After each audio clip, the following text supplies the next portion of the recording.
Well, welcome to the Burn Up Podcast. I'm really excited about today's podcast. I've got my good friend Earl Foote with me today. Earl, thanks for joining me. Adam, thank you for having me. You know, I think you and I really got to know each other, met each other when we were in Dubai. That's Is right. that right? Yep. Yeah, we went to Dubai, almost 5.5 years ago. Exactly. Yeah. It has been. That was crazy. It's been one of my favorite trips. In fact, I got to share this. It just came to me. So we had these activities and we were riding in these, they like these Lexus, I don't know, Land Cruisers out in the sand dunes. Yep. And dune bashing, they call it. Dune bashing, yeah. Both Earl and I get motion sick. And anyway, we're in the car just, laugh this whole thing. Anyway, it's this whole thing the entire time. We're laughing, ready to throw up, just like so miserable. It's like everybody else is laughing and having a great time. And you and I were just in pure misery. Terrible. And it was hot. Remember, we had to roll it. Well, at least I rolled the front window all the way down because it was just so hot and I was so sick to my stomach. But the heat was making you sicker. I was in the back and the heat was because it's 120 degrees outside. And we were just in so much misery. We're just laughing about the whole thing. But no, Earl, it's great. Earl is the CEO of Nexus IT. He is most well known for this incredible beard that just nails that. You see him in Silicon Slopes, active in the tech community, very active with, here in Utah, local KSL radio, has his own podcast, and Earl is everywhere. So it's really a privilege you've got the time to come join me today. So again, thank you. Man, Adam, I appreciate the invite. Any opportunity to hang out with you is a good time. We've always had good time. Ever since Dubai, Yeah, I know. Great. We've had great conversations, and you and I have something also in common is we're the father of all boys. That's right. Yeah. And you have four? I have four. Yeah, I have three biologicals and then a stepdaughter and a stepson. Yeah. And so let's jump into that because some of the conversations we have over the years is, both of us are, we're previously divorced. You're now remarried. Yeah. And let's get into that because, when someone's struggling in a relationship, and I'll speak for me, for example, one of my things is, I was putting so much emphasis into my business, and that's where my fulfillment was. And part of me didn't want to go home because there was conflict, there was disconnection, there was loneliness. I mean, the list was on and on. And at that time, I was there physically for my kids, but emotionally, mentally checked out. Yep. Projecting a lot of my own stuff onto the kids. I was ornery. I was grumpy. I wasn't really a present father. Yeah. Did you experience similar things, pre-divorce? I definitely did, and I think there's a lot that goes into that, right? One is, the local culture kind of taught us to marry very early, right? And to take on a lot of burden very early. I mean, by 23 years old, I was working full time, going to school full time, taking 18 to 21 credit hours at night. Married, had a kid, and starting a business right at 23. And of course, I was never home. I was going from work to school, from school to work. I'd get 3 or 4 hours of sleep a night. And the other thing is I think just society hasn't. At least my experience, when we were younger, and you and I are similar in age. I think you're a few years younger than me, but it's not like society really teaches you about relationships and how to build and foster healthy relationships. And so you get in, especially when you're in young, you don't even know yourself, right? Not at all. You haven't even discovered your own identity, and you haven't had time as an adult to really understand what you want to do with your life, what you want to do in the world. What do you like to do for work and enjoyment and pleasure and, your recreation and all that kind of stuff. And then you throw all these other pressures on top of it of suddenly you're in an intimate relationship, you're in a marriage, you're both probably too immature oftentimes to be there. And granted, I have my own thoughts on all this, right? And some people marry young and they make, they do a good job and they make it work, right? And for some people, it's very hard, right? I didn't feel like, I got into a relationship, I was married at 22, first kid came at 23. Yes, let me think. Yeah, I was married at 22 and then Ethan came. Yeah, I was married at 24. Yeah. I think 23 or 24. So just right behind you. Yeah, I was married 22 and then later in my 23rd year, when I was 23, my first son came, and I just, like there was a lot going on in the relationship that was very challenging on both sides. Like neither one of us knew, emotionally, psychologically, the commitment we were making. Neither one of us knew how to show up for each other. Neither one of us knew how to communicate and resolve the problems. We didn't have the tools, right? And I say the same thing. It's like, my co-parent ex-wife now, I mean, we're good friends, great relationship, way better as co-parents than we were married. Yeah. We were married. I was married 17 years, and same for me. Yeah. You don't know shit at 23 or 24. I joke with my kids. I'm like, you're going to get disowned if you get married before 30. I mean, it's a joke, but not really. Yeah. And because you don't know who you are. Right. And you're right. I mean, the truth of the matter is, even with just school and study, there's so many like things in life besides relationships of like setting you up for success. And people, when they get married, they don't have life experience. You don't know who you are at that age. You're still discovering that, and you take two people that don't know who they are for whatever reason. Again, here locally in Salt Lake, they're religiously and socially, is like, hey, you go on a LDS mission, you come home and get married. Mm-hmm. That's just the thing you do.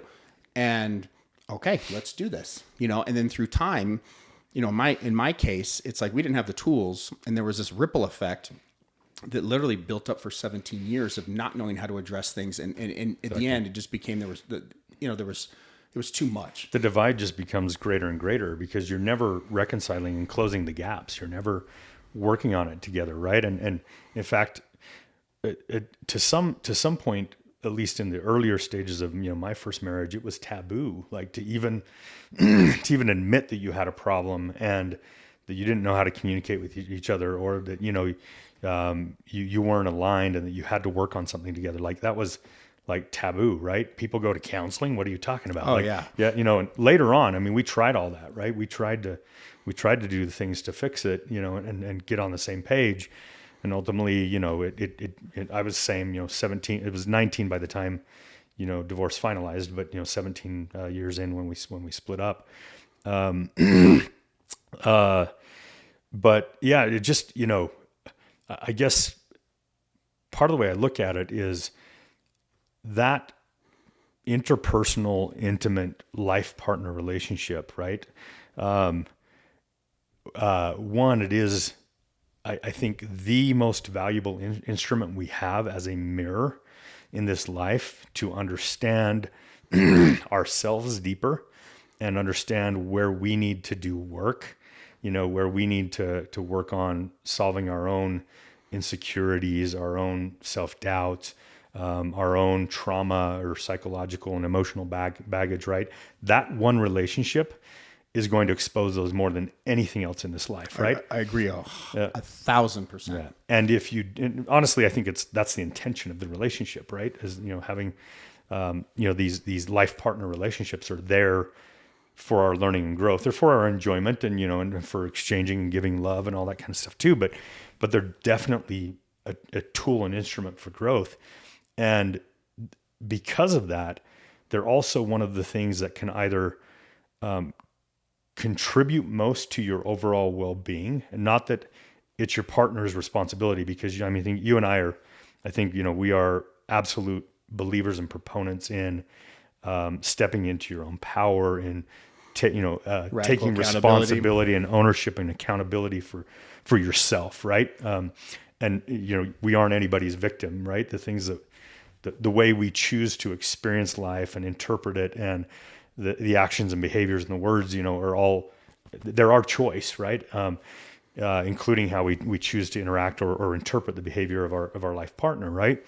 So it's never about pointing blame or, about being a victim, but that one relationship can really make it or break it in your well-being, right? And so if it doesn't feel whole as a relationship, if it doesn't feel like 70 or 80% of the time you're congruent and you're aligned and you're working together and you're contributing to each other's overall well-being and progress and growth, then it feels like it's detracting from it. And so like you said, when you go, you're at work, sometimes you're working long hours intentionally because you don't want to go home, right?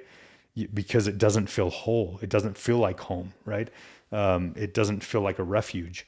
And then you don't have all these tools of how do I deal with this psychologically and emotionally, especially at a younger age. And now I've got crying babies that, have dirty diapers and need to be fed. And, the wife's upset because I came home, an hour late, and it's tough. Right. So I don't think, again, we're two men here, right? So we can obviously talk from a male's perspective. Totally. I don't think, and generally speaking, even men acknowledge it or talk about it, and I think obviously some women do, but I think a lot of women don't actually recognize the pressure that we feel to be a husband, to be a provider, to be a father, and to hold our shit together all at the same time. Yep.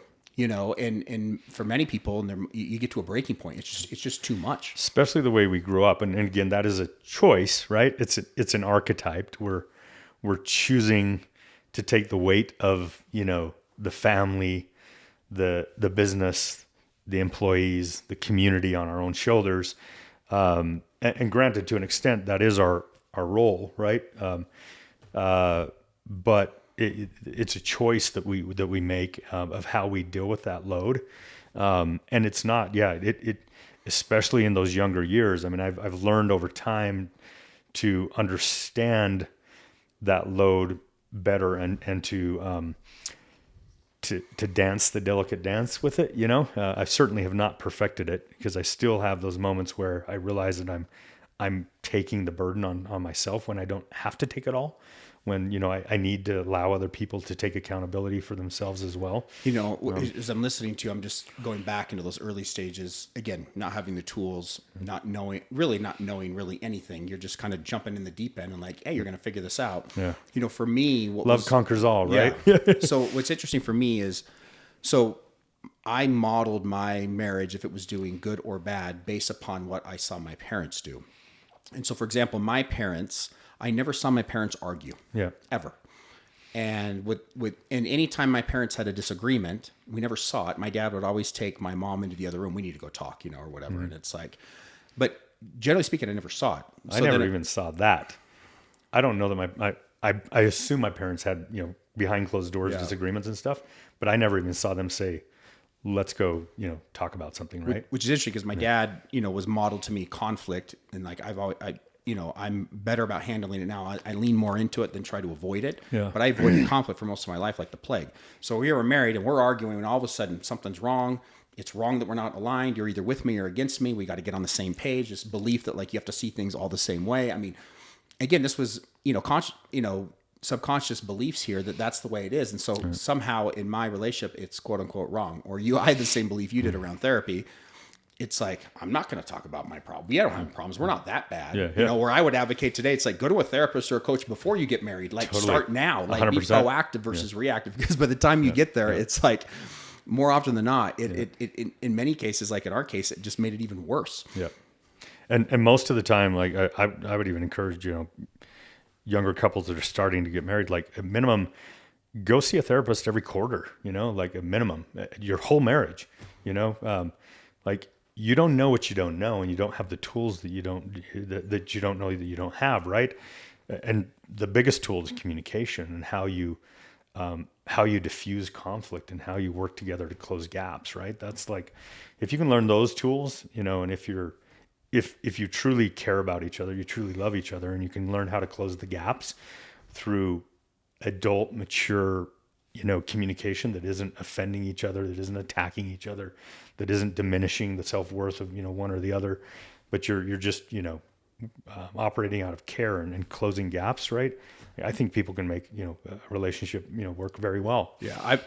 This is what I tell people. It's like, it doesn't matter who it is. You can take two people. If two people are willing to look at their own stuff first, so they got to look in the mirror and own all parts of them first and foremost, and then come together and have agreements. Magic can happen with anybody, whether you've been married, it's been struggling or not struggling. But the first catalyst is to make it about you.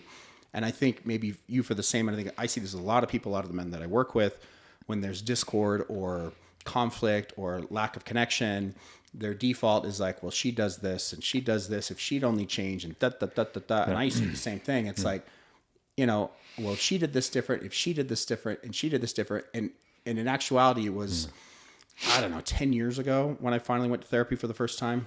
I finally I called a therapist that was recommended to me and called her and, got her on the phone. She goes, why do you want to come in? And this is what I said. I'm like, I need to figure my shit out. It was the first time that I'm like, I got to make this about me. Yeah. I'd call it divine intervention, call it whatever you will, but I just had this impression like I got to work on me. Yep. And that was the beginning stages of my, of really starting to discover who I was. Cause in many ways I didn't even know who I was. Yeah. For me, very similar, Adam. And I think in today's society, the default that we learn is to always point the finger elsewhere, right? Like we all feel so much pressure around being perfect that you can't admit a fault, right? Like you can't admit, oh, this might be me and not, my partner, or we might have, joint culpability here, what's right? the root of that, do you think? I think we've been taught shame, guilt, and judgment of others and ourselves since we were small. Like that is Judeo-Christian Protestant sort of ideals in the U.S. Like that's the norm, right? We're taught those. And it's really interesting when you study like Eastern, spiritual philosophical, views and how people grow up in those societies where predominantly they're devoid of shame, guilt, and judgment, right? And they're okay with, I am whole, who I am, how I am in every given moment, regardless of my strengths and my faults, right? And so I think we get programmed with this subconscious judging ourselves so deeply that we can't admit that we might be at fault or that we might even have fault in the situation. So we default to pointing the finger, and that seems to be the default behavior in society today. 100%. For me, that realization of 100% of everything that manifests in my life is my ownership, right? Is me. You're the common denominator. It's my perspective. It's my beliefs, whether they're limiting or empowering. It's my actions. It's my behaviors. It's my words, right? When you understand that, and I ultimately understood that through business coaching, through executive coaching that turned into life coaching, when you understand that you are 100% empowered to have the experience you want to have in life, right? And empowered to have the types of relationships that you want to have when you're willing to show up in a situation, even if it's a friendship, with you and I, right? And we have some sort of rift that crops up and you're willing to show up and say, hey, Adam, this concerns me. I really care about you. You're one of my good friends. We had this situation happen. I realized that I did X and it probably pissed you off, right? Is that accurate? Like if you can close those gaps and you can take ownership, like it opens up the space for each, everybody to take their own ownership and to work on fixing things together, right? Yeah. Well, it models accountability. Yep. You mentioned, society programming, shame, guilt. Yeah. To me, the core of, at least for me, and I'm finding this to be a common theme with most of the men that I'm working with in one form or another, is it's also tied to worth. And, self-worth, yeah. I remember when I was in therapy and the therapist looked at me, she goes, do you even feel worthy of love? I couldn't even answer the question. I literally just sat there quiet. I didn't used to. And I could, and I should say, hell yes. Like today I'd be like, oh, hell yeah, I do. Yeah. But like at the time I couldn't even say it because I didn't feel worthy of it. Yeah. I didn't feel worthy of love. I didn't feel worthy of success, and it was rooted in that. And my core belief today and worthiness is, the word worth a lot of times is tied to religious beliefs, if you're following a certain practice or not certain practice. But I've found whether someone's religious or not, there's still this element of worthiness that's attached to everything. And that worthiness is something you have to earn, or worthiness is something you have to do.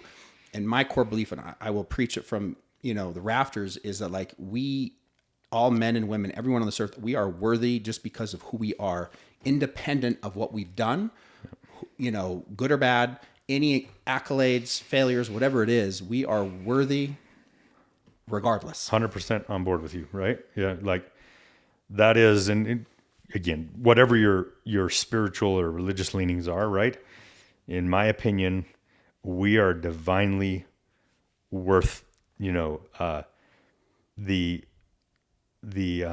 unlimited bounds of our own spirit or soul. Like, we were created by a greater force. whatever that force is, right? And whatever you want to call it. None of us have to do anything to earn our own self-worth or to earn the right to love ourselves or to be loved by others. But that isn't what we're generally taught in today's society. We're taught that we have no worth, right? And we're taught that we have to strive and we have to struggle. Have to earn it. We have to earn it. We have to earn it by, doing all the right things for our spouse or our, significant other, and for our children and for our parents and our family and for the community, instead of doing those things out of love, because we truly care about those people or those communities, right? We do it predominantly because we feel like we're supposed to do that to prove our own self-worth to ourselves and to other people. And so that's really the root. It really comes down to, I don't feel my own self-worth. And therefore, when somebody or a situation makes me feel guilty, I react. I'm triggered by that because you're questioning my self-worth, right? Which I question myself. And so it hurts. And then we react and we lash back, we become the victim, that kind of stuff. Well, it's interesting you say that, because I believe, and again, you talked about this at the very beginning, as far as in an interpersonal relationship, in a marriage, your partner, girlfriend, boyfriend, whatever, is the mirror, right? Yeah. And but yet everybody in one form or another is a mirror. And if anybody says something or does something that triggers us, regardless of what it is, there is something that is said or done that is connecting with a belief, either consciously or subconsciously, that we actually attach to. Yep. And that reaction is an internal thing. Again, you said at the beginning, it's like when you get into space, it's like, I'm 100% responsible for how I react. And without that accountability, you'll continue, or ownership, or just looking at yourself in the mirror and being humble enough, letting your ego die just a little bit, or like take the foot off the accelerator and just accept it. It's free, because once you can accept it, you can move right through it. Yep. Totally. The interesting thing, science shows today that about 92 to 95% of every thought, every action, every word, and particularly, the words that stay internal, that don't come out, right? 95% of what we think, act, and do is subconscious. It's our conditioning, our programming, the lizard brain, right? It's not done out of conscious thought. And so, I think, and you and I are on similar pathways, but, we're both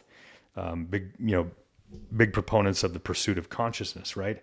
The pursuit of consciousness is becoming aware of your subconscious and making those thoughts, those actions, those reactions, those words conscious, and no longer being disempowered, allowing them to run the control of your life, right? It's being aware of them and understanding, these are my patterns.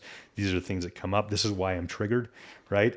And this is what I'm going to do to change that. That is the pursuit of becoming, a conscious being, in my opinion. So what do you believe is the catalyst for someone to shift from, to take that 92% number that you quoted to 91 or 90 or 89 or 80, 70, 60? Like, what do you think there's a catalyst for that? I think for most of us, the original catalyst is something catastrophic. Mm-hmm. Like it's the marriage that comes apart. It's the divorce. It's the business that comes apart. It's something that happens with our kids, in those relationships. It's something that fundamentally shakes us as a whole being at the core, that makes us ultimately reflect and go inside, right? And when we start going inside, we start discovering the way that we think. We start uncovering those subconscious routines, because they're just software. It's just programming that is running, and that programming, part of it's in our DNA, but majority of it's conditioning in our formative years. It's like, and I don't remember exactly, but modern neuroscience, behavioral science, psychology, I think it's like 1 to 7, 1 to 8 years old, like where those really formative years where all that conditioning kind of happens, and that subconscious becomes what runs us day to day. I don't want my subconscious to run me.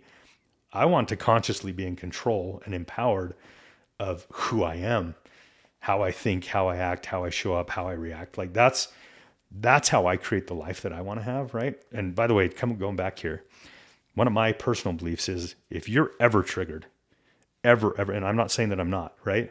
If you're ever triggered, don't ever point the finger. The only place to look is in the mirror, right? If you're triggered there, that is literally your, whatever you want to call it, your soul. It's your inner being telling you you've got something to go figure out and work on, right? It's not the other person's problem or fault. They're not responsible for the way that you interpret their actions or their words. And you're not responsible for the way they interpret yours either, right? Taking that one step further, do you feel like if someone vomits at you or is angry or reactive or comes at you hot, even if it's something you did that they don't agree with or whatever it happens to be, I still believe much of that's just a projection.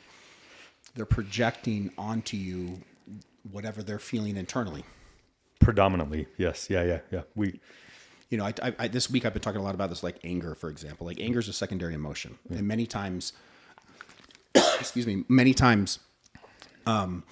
we react like with our kids, for example. If my kids are grumpy and angry, my default in the past was to discipline them or get upset with them or however they're acting out was on the actual action.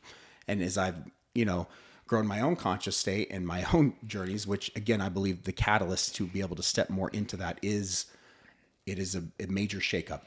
Like they're actually, I believe they're gifts in disguise, right? They don't feel like it in the moment, and now, for example, if one of my kids is angry, and this happened last night at dinner, one of my sons was just grumpy, coming after his brothers, coming out hot.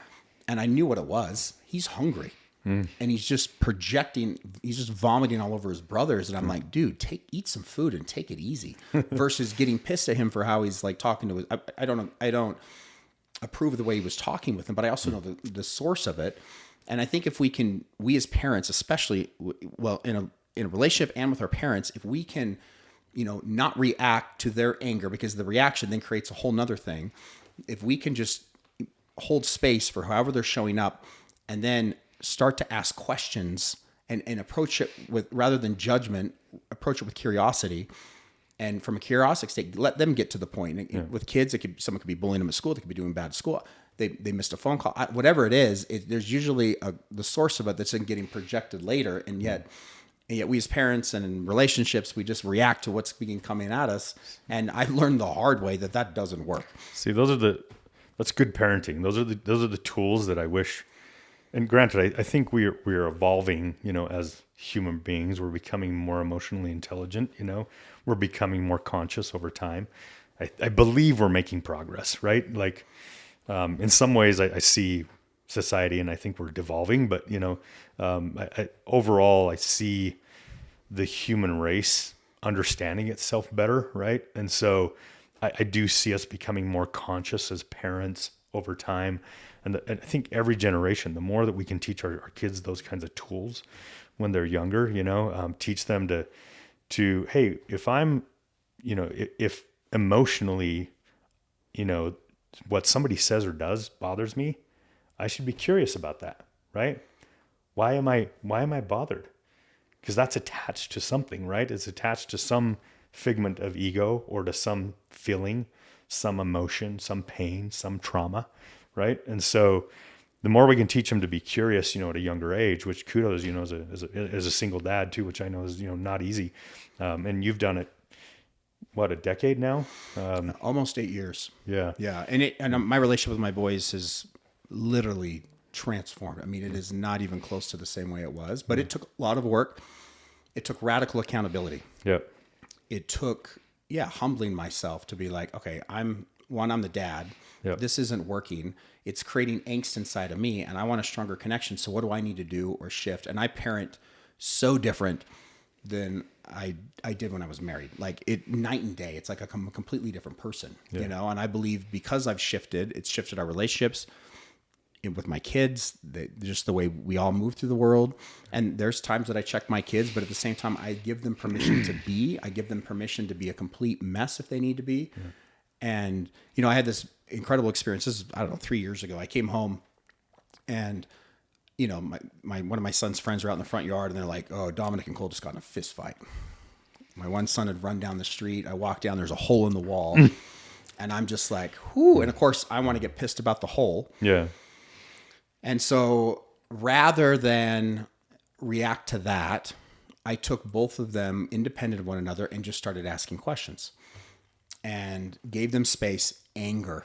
I mean, the words, the vocabulary, the emotions were coming up. And as I just kept asking questions, not reacting to what was coming at me, because it had nothing to do with me. Mm-hmm. It had to do with the two of them. They both got to a point, they both, independent of one another, actually started crying because of, and at the end of the day, they felt there was disrespect. They didn't feel seen, and they just wanted to be close, and that it just escalated and emotions took over. But at the end, they hugged. It was this beautiful bonding moment. And then when all of that was done, I'm like, okay, let's not forget about the hole in the wall. You're going to pay to fix it, right? But it was an interesting thing because my default in the past would have been just to get pissed at them, Right. Yelling, screaming about and it's like, and that hole, doesn't work. You don't meet anger with anger. It doesn't. It never works. And so it's just like being able to take a step back. And the old me would have just come all over them for the hole in the wall. You're grounded. You're this. You're that. It's like even thinking about showing up that way just sounds exhausting. The greatest epiphany that I had as a single father, and I didn't do it 8 years. It was about 3 years. That I was a single dad. And so I mean, great respect for guys that go a lot longer, right? But the greatest epiphany I had is, my boys, amidst a divorce, right? Amidst a family coming apart, were going through the difficult years of their own self-worth and identity as teenagers as well, right? And that started to lead to a lot of outlashes and I call it the asshole stage. They were assholes for a while. They were assholes. To me, they were all different, but there was this range for me. It was about 14 to 15. There's about a year and a half, almost 2 years. Each one of my boys have been that way. And my youngest turns 15 this year. And he's already starting to like have a little bit of an attitude. I'm like, I know what's coming, but then they grow out of it. But by like 17 to 19, they start becoming super cool again. 100%. But they're dealing with all those emotions that they don't understand, especially as men. We don't have the same tools, nor has society taught us. Like some guys would watch this podcast and be like, "Who are these fairies?" Like who are these guys? We don't have feelings and emotions. We don't know. We're just macho, right?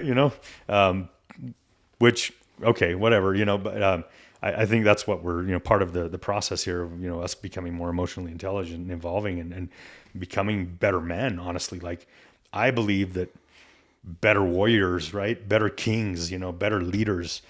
They understand themselves. They know how to act and react, and they know what their triggers are and what their emotions are, and they've worked to heal things, right? Like, I think you can be a stronger man because you understand your emotions, and the more we can teach our boys that kind of stuff. So I was telling you, like as teenagers, my kids start acting out, being super rebellious, but they were just like trying to heal all the hurt, in themselves, or they were, looking for attention, like looking for, dad's love, mom's love, validation, right?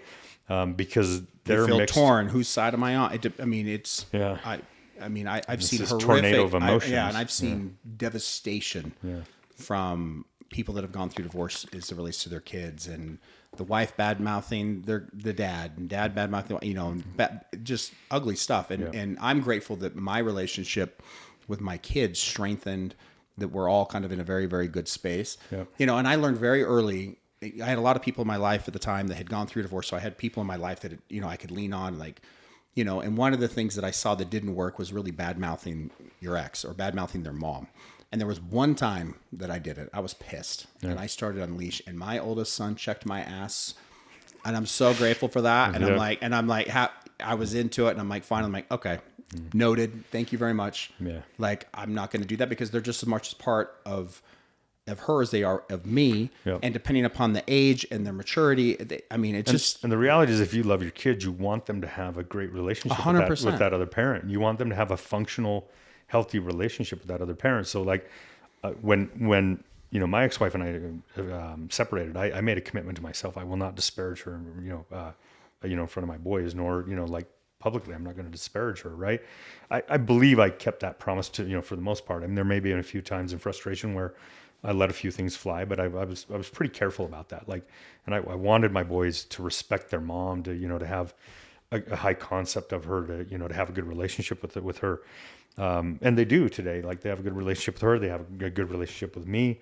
We can all go out to dinner, and celebrate birthdays and all that kind of stuff. It's not that it's a super, highly functional relationship, but we know.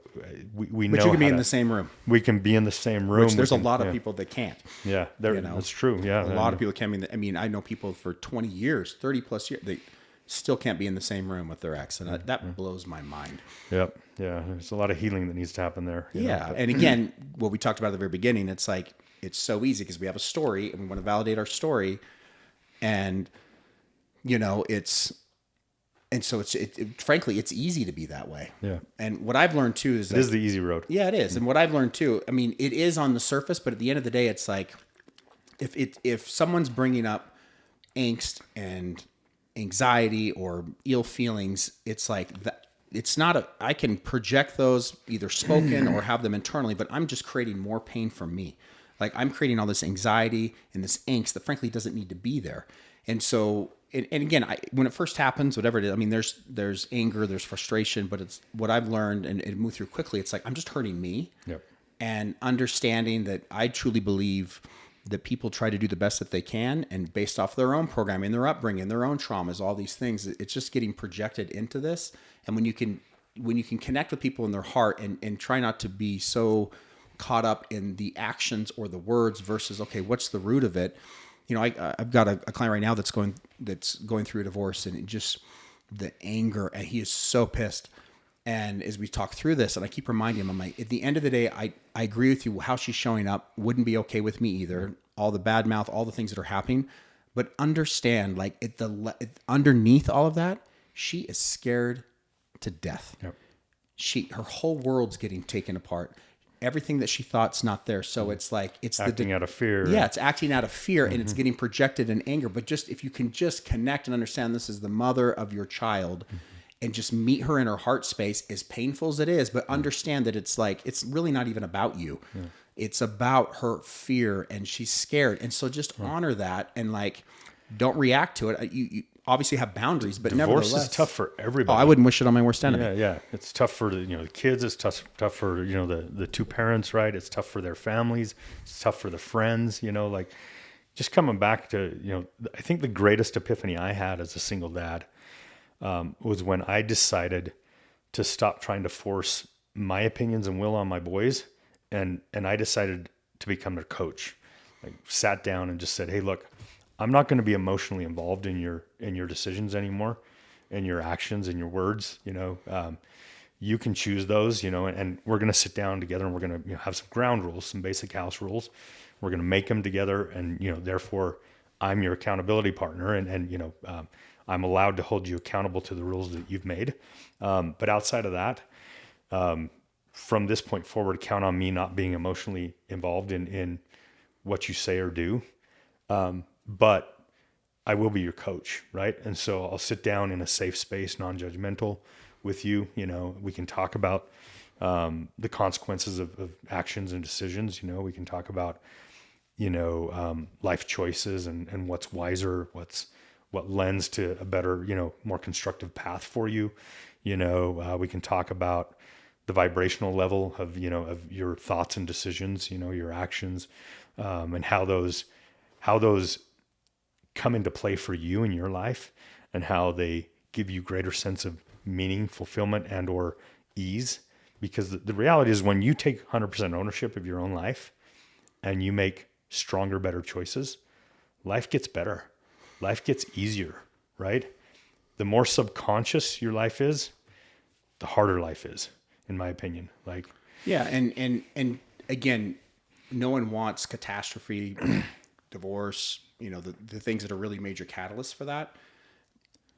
But, my message in that is, if any one of us, but if someone, for example, keeps running into the same problem over and over, and keeps hitting a wall, or the same trigger comes up, whatever it happens to be, that's the universe's way of saying, hey, you need to look at this. and this is going to keep getting presented to you until you take ownership. And you and I both know people that have gone through a divorce, and many times people flock to what they didn't have. They don't do any healing. Yeah. And then that euphoria, that honeymoon phase wears off. Then that falls apart. And then that falls apart. I remember a couple of years ago, I was at an event, and this guy, I think he was getting married literally for the 5th time. I just got married. He's just head over heels in love with her. Great. And we were sitting there talking. He goes, after 4 divorces, I finally thought, you know what? Maybe it's me. And I just started laughing. And he's like, but which is true. He's like, you know what? I'm the common denominator in all this stuff. And again, he was doing that. We talked further about it. He's like, I was pointing a finger at this person. This person's her fault. This isn't the work. And then all of a sudden it's like, this is me. And then I finally did the work, and then came on, and it took him 5 times, but all of a sudden he's in this beautiful relationship.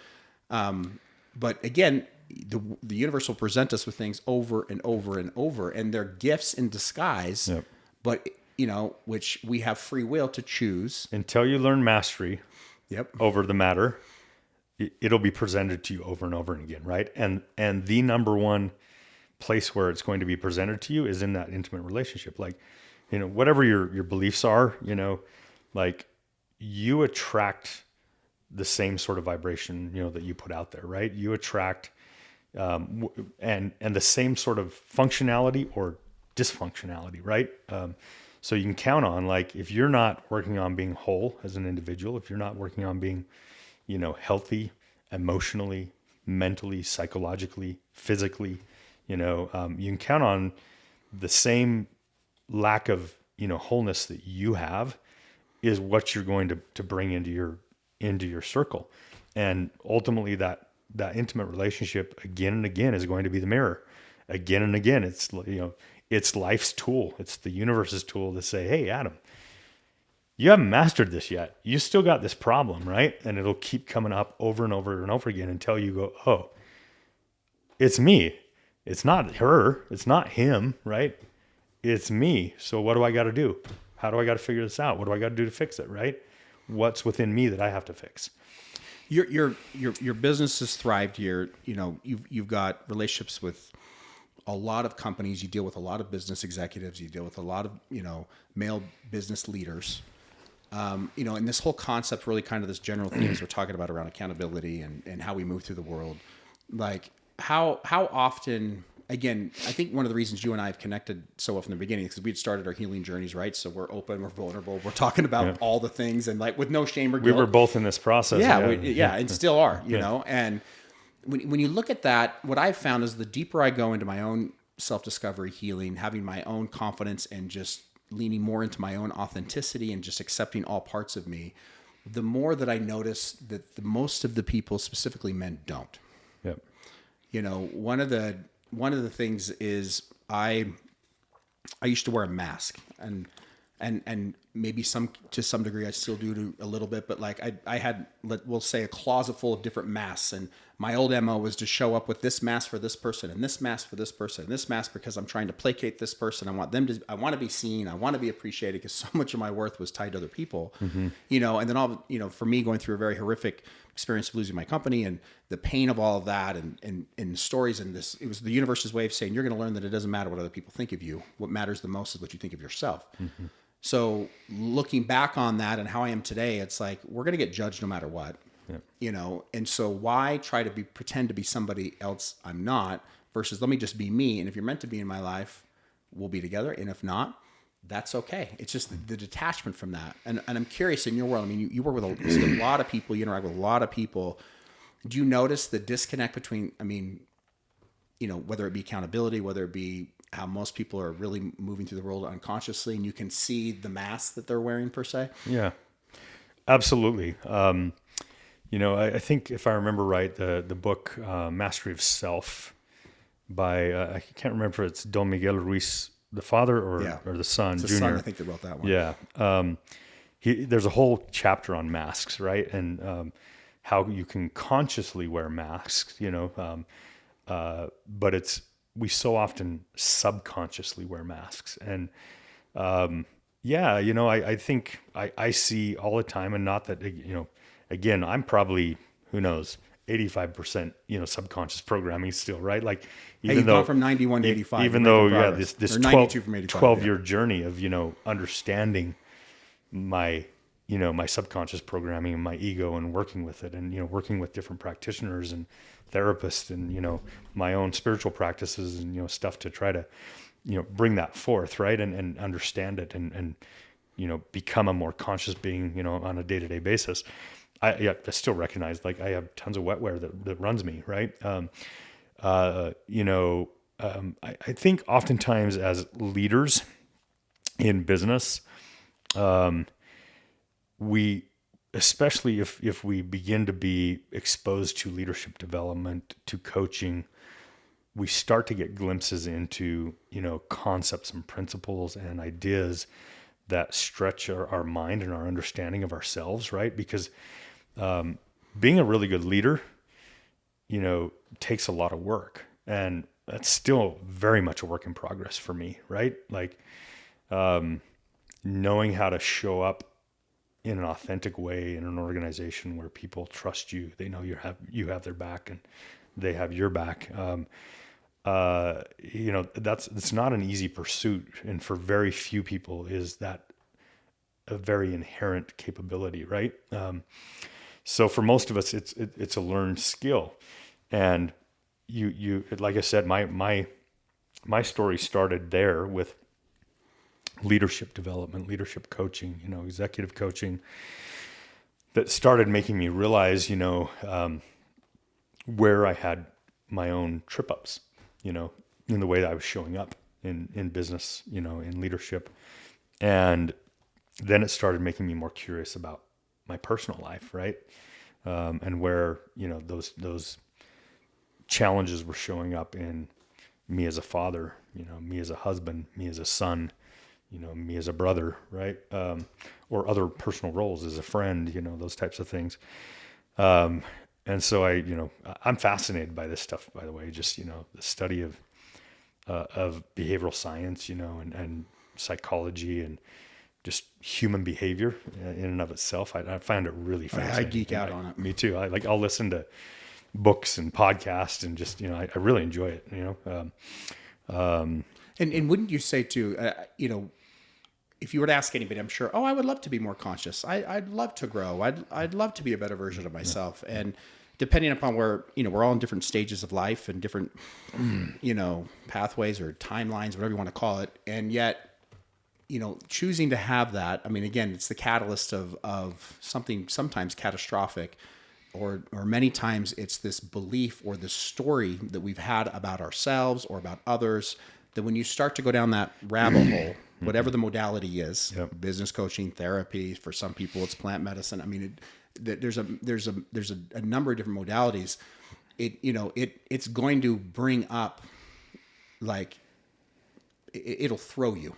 And many people don't know what to do with it. Yep. And I remember when I started the self-discovery, I mean, it was very painful. Mm-hmm. And yet as I leaned more into the pain, sometimes not by choice, sometimes like the universe is pushing you through it. As I went through that tunnel, as I went through that pain, all of a sudden there was this newfound freedom, this newfound confidence but it required that I let go of what I thought I knew, mm-hmm. who I was, limiting beliefs, and that letting go or leaning into the fear is very, very painful. Yep. My tagline is, is freedom in the fire. And I believe that everything we want is on the other side of that. And what I believe is when we look at somebody, whatever it is, what we consider they've made it or they have it, greatness, the only difference between that person and someone that doesn't have it is they've been willing to do what the other person hasn't. End of story. And it's these guys that have crushed it were scared to death, but they did it anyway. And, we put people on pedestals and, or it's luck or it's an inheritance or whatever it is. But like what most people don't realize is what it took to get there. Yeah. Where you are today, the success you have, it's like, we're just barely scratching the surface of really anything. But like, if people really, really knew what Earl Foote has gone through in order to get to where you are today, most people would be like, well, I changed my mind. I don't want that. Like, no, thanks. Like, not worth it. I'm not willing to go through that. And so that's why so few people ever actually have that epic, like truly epic level 20 relationship or epic 20 level finance, whatever it happens to be, or physically or whatever, it's because the amount of work that it takes to get there, most people aren't willing to do it. Yeah. Yeah. You're absolutely right. And really it comes down to, the difference between a growth mindset and a fixed mindset, right? And that can either be inherent or it can be a choice. But the reality is, just, from a neuroscience perspective, right, that primitive, mind, the primitive brain, the subconscious, it's programmed based upon routines of fear, of, lower vibrational frequencies. And I say vibrational frequencies because literally, like, you can measure the the vibrational frequency of our emotions, right? You can measure them, and there are those that are in higher, love and hope and happiness and joy and peace and harmony and all that kind of stuff that are higher vibrations, right? Fear and guilt and judgment and shame and anger and hate are all lower. But those are the emotions, the actions and reactions of the primitive mind, right? And so typically we as human beings, because of our fight and flight mechanisms, because of survival of the fittest mechanisms psychologically, we have fixed mindsets, right? I grew up with a fixed mindset. I was taught a fixed mindset. It wasn't purposeful. My parents are beautiful, wonderful people. And the people that I was raised around, my neighborhood, and they're wonderful, well-intentioned people, but they hadn't done this deep amount of work. I've had to completely peel back the layers. I've had to peel back the onion to the core, right? And it hasn't been easy, and it hasn't been in it's the been core, painful. which we get to the core, then all of a sudden you realize, like, oh, there's more layers in the core. Yeah, exactly. Yeah. I thought I was done. Yeah, it's like, I thought I healed this. I thought I knew this. I'm like, oh my gosh, but here we go, Yeah. And, it comes down to, am I willing to do the work? Do I have the growth mindset, right? I've had to, and I've had to continue to realize where I continue to have fixed mindsets, limited mindsets, or, where I've been able to shift that to a growth mindset. And this is a lifelong pursuit. Honestly, I think it's an eternity long pursuit. Yeah, agreed. I haven't mastered all of it, as of yet. But I agree with you 100%. Like, very few people have these amazing, wonderful lives that are exactly what they want, in business and personal life without doing hard work, right? Very few. Most of us, it takes being very real with ourselves, being humble, being coachable, and being willing to do the work. Like, go out there and find the people who can guide us, who can be mentors, who can be coaches, who can be therapists, who can be practitioners, facilitators, right? Like, I pay coaches to expose me to my blind spots. Like, I pay coaches to tell me what I do wrong. Show me what I don't see. Yep. Show me what I don't see. Tell me the truth. Tell me the truth. Don't hold back. Yep, Like, exactly. Both life and business. I pay people 100%. to tell me, Earl, you've got a default routine, pattern running that is disempowering. That's, hurting the way you're showing up for other people, right? It's hurting them. It's hurting you. It's causing rifts in the relationships, right? And we're whatever we're in, we're emotionally connected, and sometimes emotions can cloud judgment. Sometimes emotions can cloud decisions.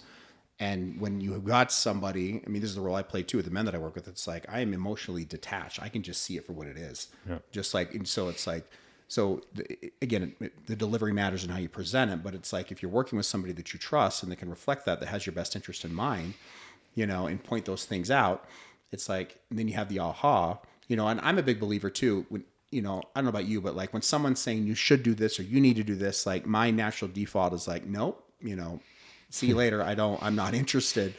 But when someone can really help me get to the root to where I'm the one that makes the decision, it has a lot more power. Yeah. Versus like, we should do this. It's like, but if you ask a lot, that's the power of a question. You just keep asking questions. You get to the root. Let the person get to the decision. Like, oh my gosh, this totally is me.